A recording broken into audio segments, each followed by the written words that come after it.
sorry, but we didn't get to a pregame for the Colorado game. That's why they lost. So we will make sure that we get to all of these because we are what the Leafs depend on to win games. I wonder what would happen. Like, we should look back and see what our record is so far for true. Post-game. Well, I don't like our post games.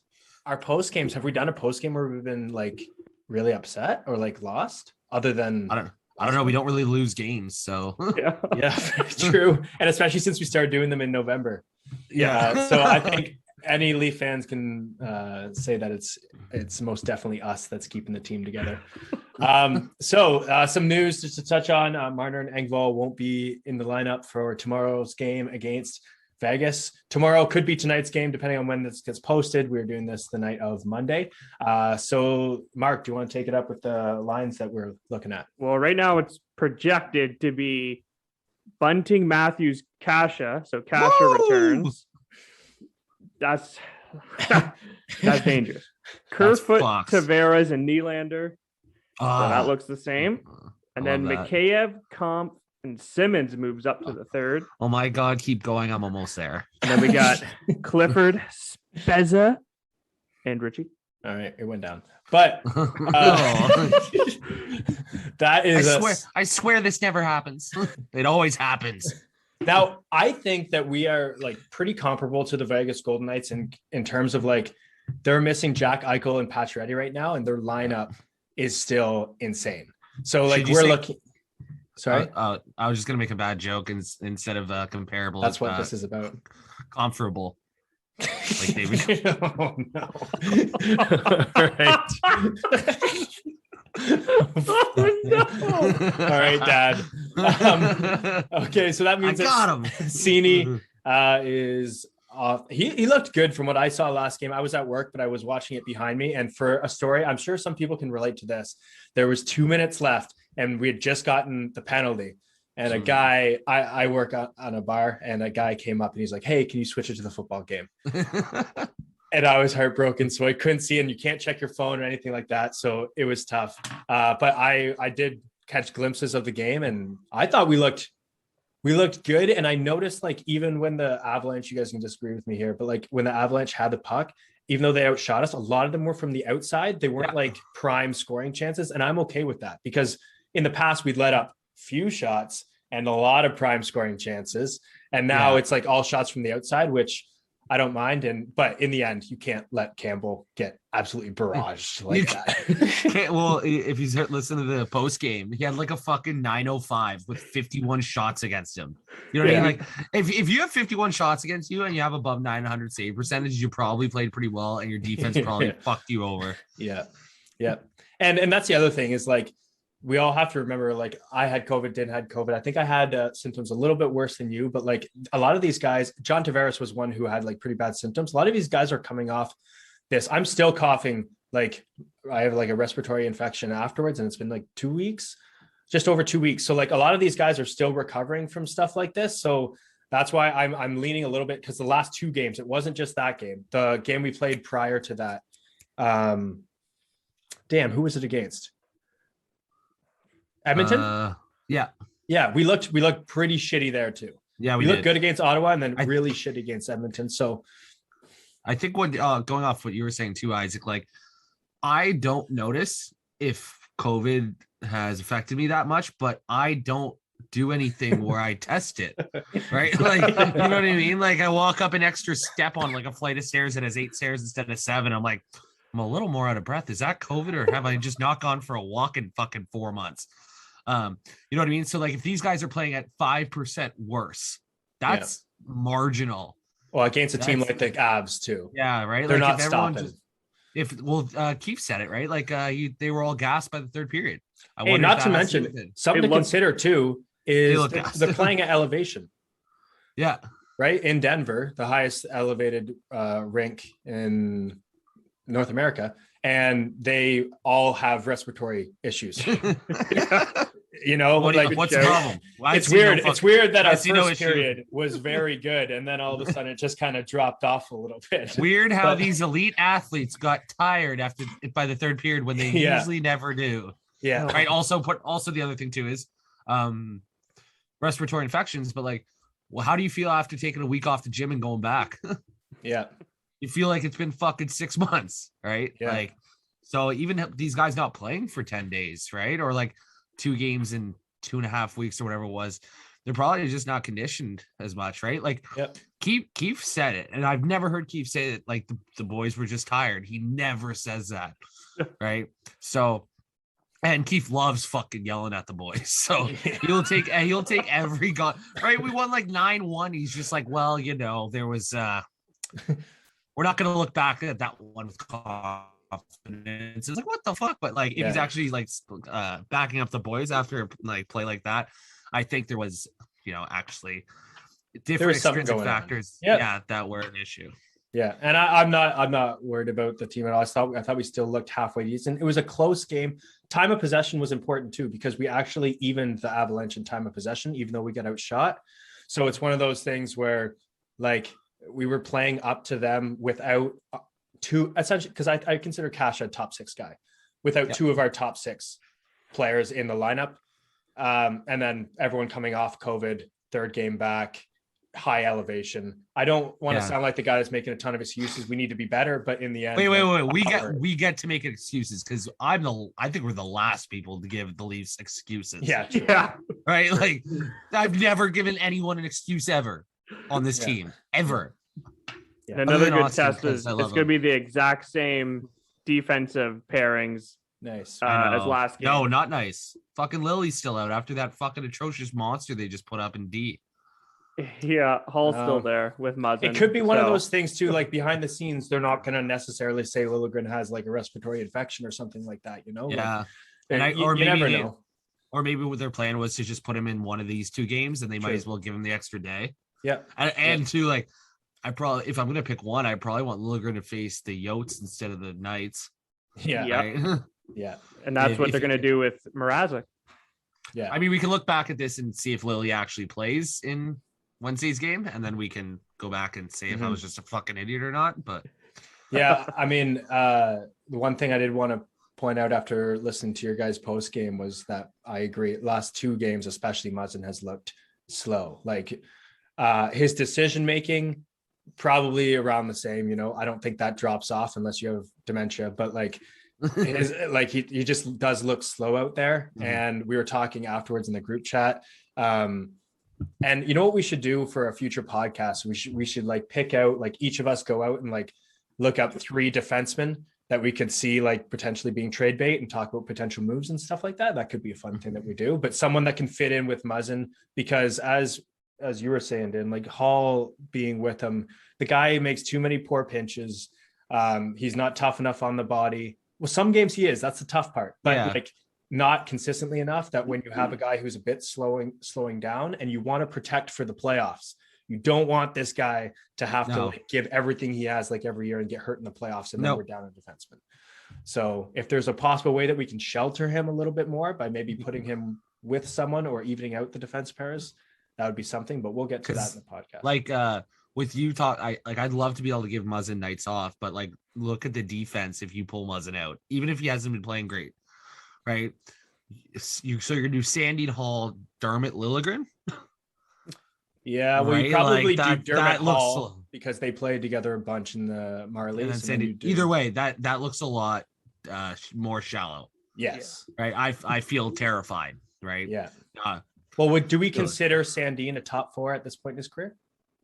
Well, he just doesn't, not because he's left side and he plays. No. I'm saying, like, let's say, like, if you're looking at the league in a whole and you know, like NHL, if you average it out and fucking all you'd have to do is say, is he a top 120 defenseman in the league? Is technically what you do, 30 or 130 defenseman in the league. Do you think he's one of the best 130 defensemen in the league? Probably. I would assume so, but I would have to see what. I'm sure there's a lot of like pretty fringe. Close. Yeah.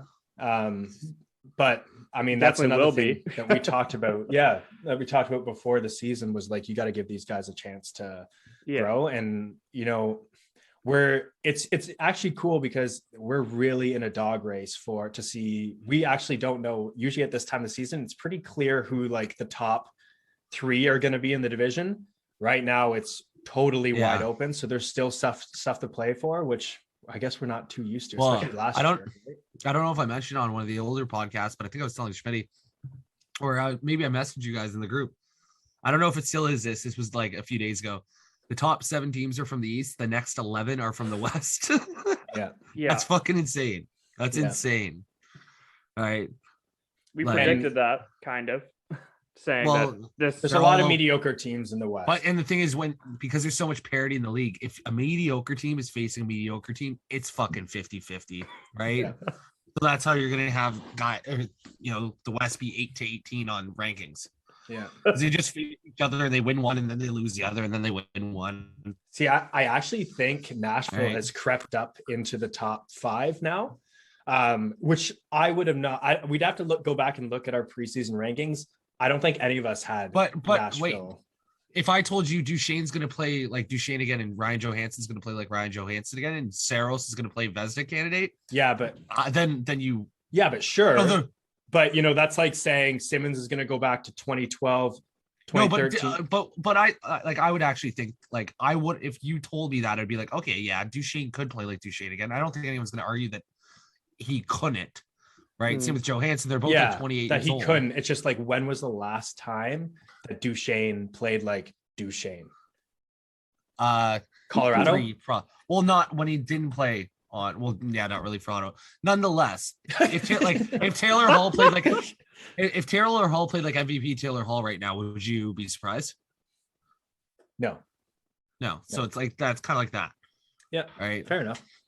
So now I know that's like that still is like reaching at straws here, but those are 2 guys that no one really knows why they fell off, right? I don't think they're slower or anything. I don't watch Nashville because there's only 24 hours in the day. I definitely don't watch Nashville. But yeah, if those 2 guys playing well, that dictates a lot. It's just, it's so. We started talking about the Leafs pregame, and we got on to Matt, like Duchesne and Johansson. This has not been a pregame at all. No, it's just like where, how did we? Talking about Matt Duchesne. Right. I'm sure all the Leaf fans really care. That sounds like a fucking nightmare. What the fuck are we talking about, Matt Duchesne? So yeah, if you're still here, what do we expect from Vegas? Yes. Well, so quickly, Campbell is going to start. That means Mrazek is likely going to start against Coyotes. What a great game to get him back in the fray with. Yeah. So the Vegas lines, once again, with Pacioretty and Eichel still injured, is Marchessault, Carlson, and Riley Smith. Dadonov, Stevenson, and Mark Stone. Janmark, is it Roy or Roy? Yancroc? No, Nicholas Roy. Roy, whatever. Yeah. And Keegan Colasar. Guy 8. Will Carrier, Brett Howden, and Nolan Patrick. So like realistically, when they get Eichel and Pacioretty back, I know. Right now, they still look like a good team. I'm not like super scared of them, but like, Dadonov and like Stone or Smith will be on the fucking third line. Stevenson is going to be their third line center, and he played first Stevenson, line and then Dadonov will go down too. Yeah, that's insane. Janmark, Dadonov, and Stevenson, and then Patrick, Carrier, and Colasar. Wow. Okay, that's going to be a scary team. They also have Nicholas Hague, who is injured. So Braden McNabb, Pietrangelo, so their top D pair, Shea Theodore and Zach Whitecloud, and then Ben Hutton, our boy, and Dylan. Last game. Fucking bomb from the point. Yeah. Nice. So yeah, that's defense is really top heavy there, but like this is a good team, and they've been doing very well recently. If anyone bet them when they were on their downslide, that would have been a good buy on the dip there, but because I don't think there's any way that they're not winning that division at this point. Yeah, they've got it. Did we get enough subscribers that we have our own gambling corner now, or no? I don't know if we can stay monetized if we do that, but we don't need monetized. We just need money ties, baby. That was pretty funny.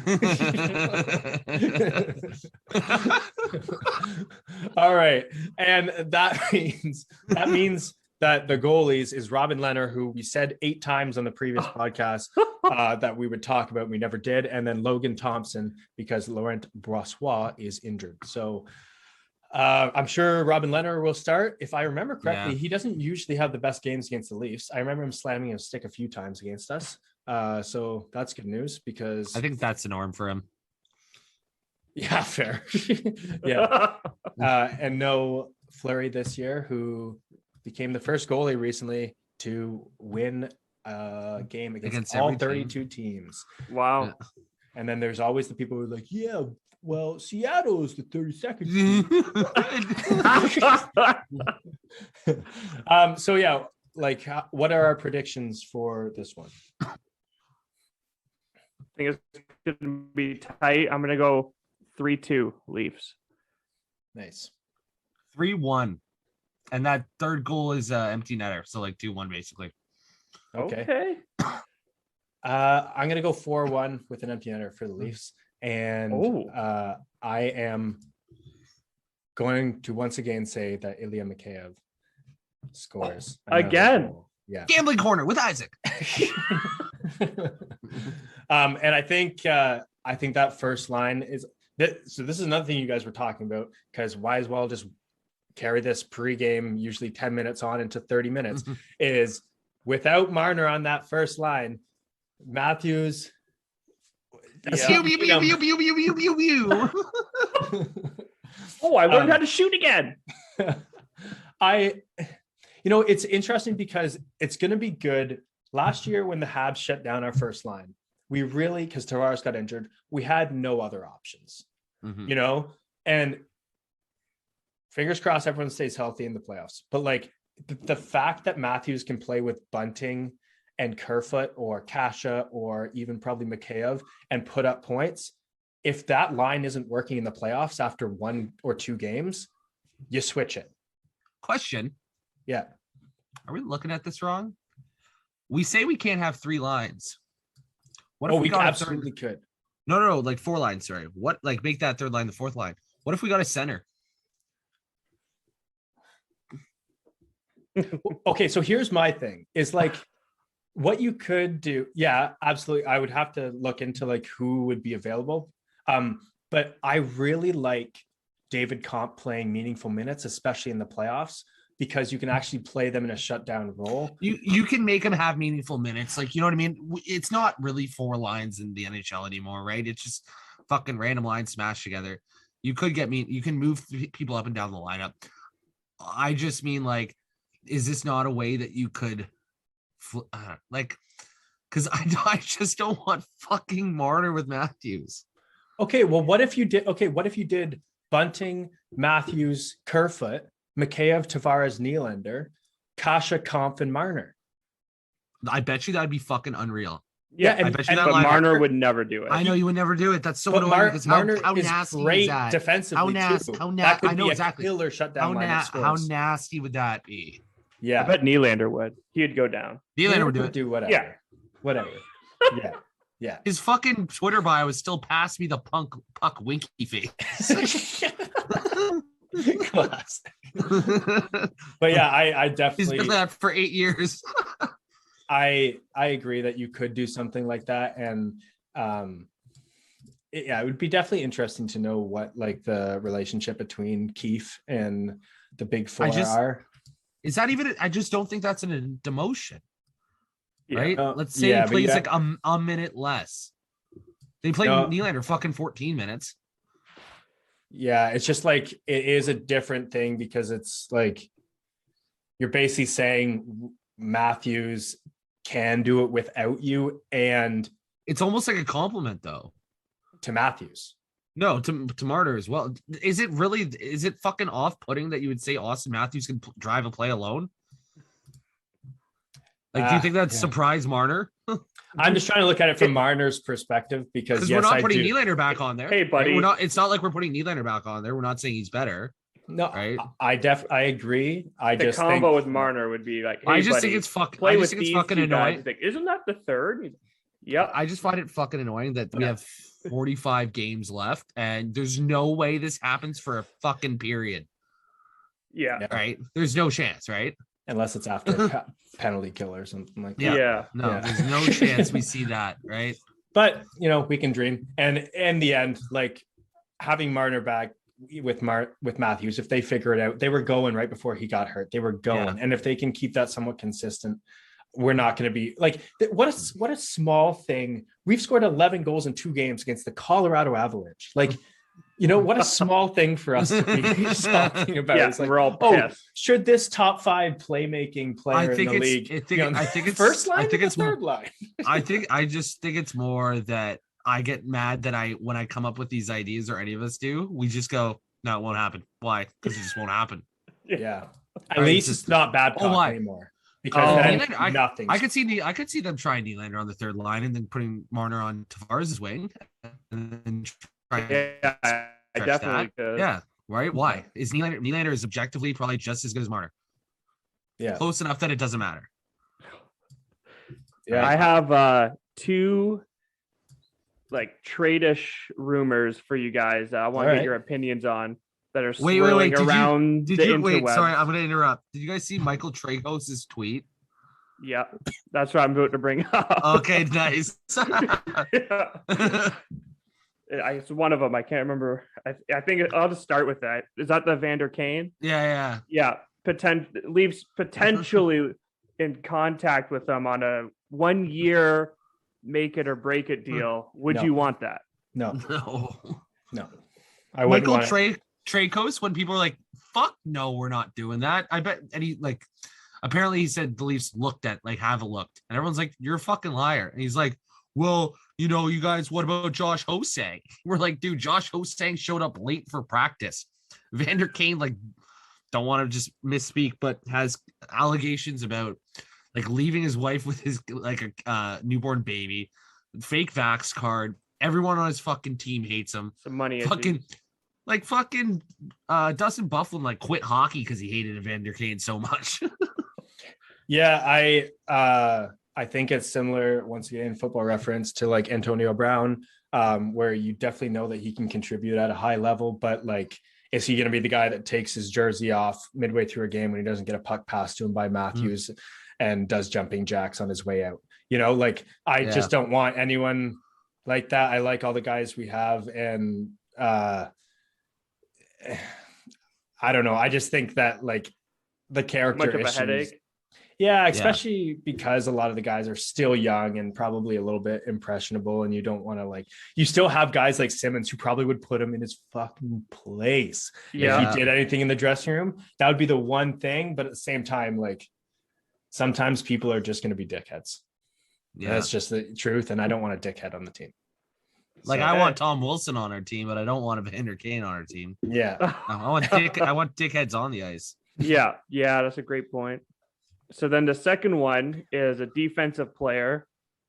Would you guys want Klingberg? Depends on what the asking price was. He's a UFA at the end of the season, and apparently he's being trade baited right now for a trade deadline move. So I would want him. I would want him to play with Muzzy. I do think a part of that, I'm pretty sure that contract negotiations have stalled. So I think Klingberg's side might have been the people to say, oh, we might be looking at asking for a trade. And I think that just might be to spark contract talks. But if it's not, and I'm an idiot, which time and time again, we have figured out that I am, I think he gets paid, what, 6.5? I think it's something like that. Yes. Yeah. It's not crazy. Way. And we're not re-signing him, so. No. Yeah, and his play has declined a little bit this year when I looked at the advanced numbers, because I might have seen, I don't know if it was that tweet. Yeah, he started crap, and then he's all of a sudden just lit it up. He's a good player. He's a top 2 defenseman. He's good, yeah. So, that would be an amazing addition. I would rather someone like that, a little bit older of a player who's on an expiring deal, just to go for it, because Sandin can step into the top 4. Liljegren can be a consistent top 6. And then you just need Dermott can be there. I think we talked about it this last time. We don't want a guy like Foligno or even Hall, to be honest, that has any potential question marks. Right? We want a guy that we know, even if he doesn't play up to his potential or plays close, that it's still fine. Yeah. Right? Like Philip, we talked to Phil Forsberg, someone like that, where if he doesn't play up to his potential, he's still probably pretty damn good. Right? Yeah. So Yeah, Okay. Thomas Hurdles. Yeah, like guys like that. Yeah, Thomas Hurdle, like guys that we know are going to work, because I don't want to be doing a fucking 2-hour podcast at the end of the off season, but why we traded our first and second round picks. Yeah. I definitely don't think that is going to. I don't think we trade a first round pick this year. That's just my guess. I don't think so either. But with how good are if it's like a Jacob Chikrin and they're just asking for a first rounder in Robertson, you do that deal. You know, if they take Sandine off.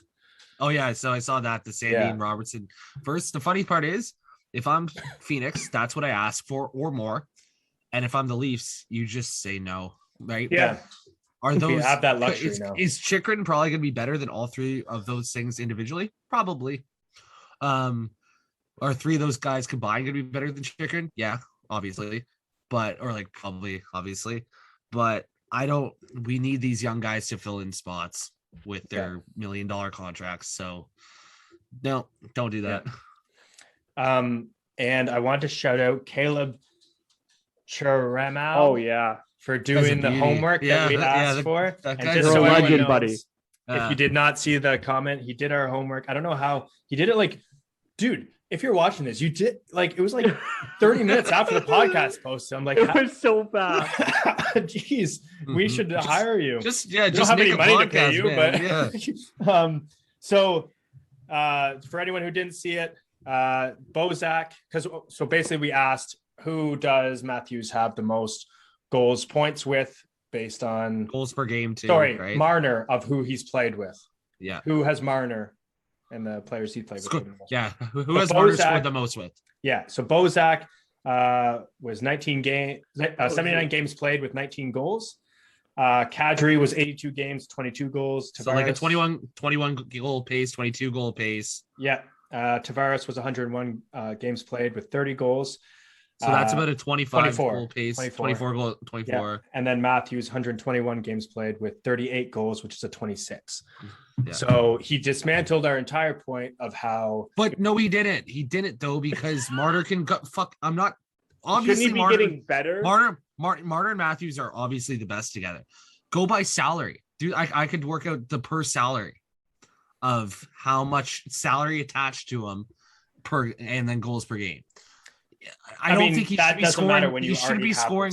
He shouldn't be scoring 25% more with Matthews than Kadri, or Matthews, maybe Tavares. Right? That's definitely indicative. That one I can ponder more. But just think he was doing that at such a young age with Bozy, and then that sucks. Now you're with Matthews. It's like you should be on like a 30 goal pace. Yeah, I just think if you score 11 or have 11 or get paid $11 million, you have to score 30 goals, like automatically. Right? Yeah. Unless you're Adam Oates putting up like 150 assists. Right. There is a limit, right? I eventually go, okay, fair enough. Yeah. So we have hey, Caleb, if you want to do some more homework and you do enjoy it, if you or someone wants to find out who Matthews has the most goals with as his line mate, or with Marner on his line or off his line, if he has a higher goals per game, that would be awesome if you could do that. It would be interesting to see. Just like, because this time we're saying that like when Marner's off the line, he's scoring a lot more. That's this year, but over the percentage of time, even when Nylander's on his line, just to see how Matthews does. Marner, I want to be proved wrong. I probably am wrong. I'd feel way better seeing the numbers. Yeah. And I think we all do forget, before Marner got hurt, he was on like a 8-game point. Like that line was absolutely destroying worlds. Yeah. So like we got to give, Matthews is going to score with whoever. We've learned that with Marner there. If Marner and him are rolling, they're going to put up more goals. And that's what that stat showed. Yeah. So in the end, thanks everyone. We went way longer than we thought we would. Hope you made it to the end. We always do. Yeah. We will. I never do it other times. So we'll get to a post game tomorrow night. We're also going to do the pregame with the post game for the Arizona game the next day. Hopefully they play in an arena, and that's it for us. Peace out, road hockey.